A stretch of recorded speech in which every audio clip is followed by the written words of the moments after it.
Welcome back. In part 1, we learned why Santa's Christmas Eve route is such a hard problem, the traveling salesman problem, and why brute force can't work. Today, we'll build Santa's first real route finder using the nearest neighbor heuristic. Calm pace, no jargon. Let's begin.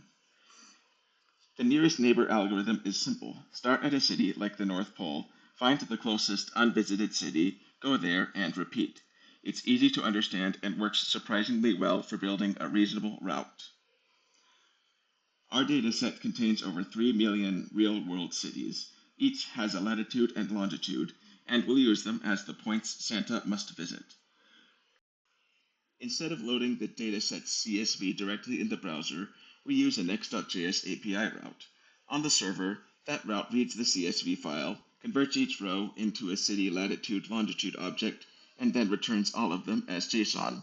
The front end just calls this API, gets clean JSON back, and feeds it into the nearest neighbor algorithm.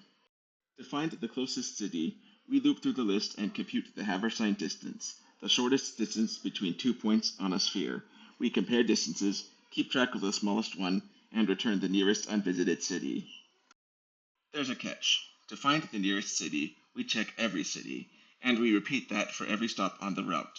With millions of points, this becomes extremely slow, not because nearest neighbor is complicated, but because the dataset is huge. But even though it's slow, it works, and Santa's route appears on the map. Each point connects to the next one, following the closest city rule. This is a big first win. In the next video, we'll fix the slowness. We'll introduce quadtrees, a way of dividing the world into smaller regions. Instead of checking all 3 million cities each time, Santa will only check the ones nearby. This gives us a massive speed improvement. If this kind of direct autism-friendly concept explainer helps you learn, subscribing is a great way to find your way back here. Thank you for watching, and let's keep learning and growing together.